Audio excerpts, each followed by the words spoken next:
অসমত বিজেপি বা সন্মিলিত শক্তি জিকিছে কিন্তু আমি সেই কথাটোতে শান্ত থাকিব বিচৰা নাই আমি তিনি তৰপীয়া এটা ৰিপৰ্ট বিচাৰিছোঁ আমাৰ যিসকল আহ্বায়ক 5 গৰাকী জ্যেষ্ঠ নেতাক আমি দায়িত্ব দিছিলোঁ তেওঁলোকে এটা ৰিপৰ্ট দিব আছুতীয়াকৈ আৰু 5 গৰাকী জিলা কংগ্ৰেছৰ সভাপতিক আমি কৈছোঁ যে সাংগঠনিক কি দুৰ্বলতা আছিল কিয় আমি এই পৰ্যায়ত থাকিলোঁ আৰু APCCৰ পৰা আমি ভাইচ প্ৰেছিডেণ্ট জেনেৰেল ছেক্ৰেটাৰী যিসকলক দায়িত্ব দিছিলোঁ তেওঁলোকক এটা দিবলৈ দিছোঁ 4 তাৰিখৰ ভিতৰত আমি ৰিপৰ্টখিনি পাম তাৰপিছত মোক AICCয়ে মাতিছে 4 তাৰিখৰ পিছত AICCত গৈ গোটেই আমাৰ পৰ্যালোচনা যিটো ৰিপৰ্ট হ'ব সেইটো দাখিল কৰিম উপনিৰ্বাচনৰ যিটো সামগ্ৰিক ফলাফল সেই সম্পৰ্কত এটা বিশ্লেষণ কৰাটো নিতান্তই আমাৰ কাৰণে প্ৰয়োজন ওপৰে আমি এইটো কথা বুজি পাওঁ যে আপুনি গোটেই ভাৰতবৰ্ষত যদি চাই দেখিব চৰকাৰ থকা ফালেই ৰিজাল্টটো যায়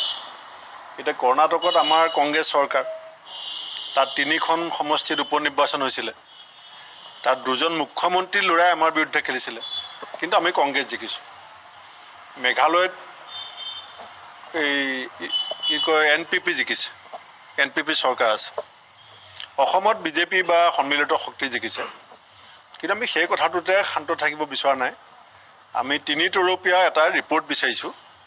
আমাৰ যিসকল আহ্বায়ক 5 গৰাকী জ্যেষ্ঠ নেতাক আমি দায়িত্ব দিছিলোঁ তেওঁলোকে এটা ৰিপৰ্ট দিব আছুতীয়াকৈ আৰু 5 গৰাকী জিলা কংগ্ৰেছৰ সভাপতিক আমি কৈছোঁ যে সাংগঠনিক কি দুৰ্বলতা আছিল কিয় আমি এই পৰ্যায়ত থাকিলোঁ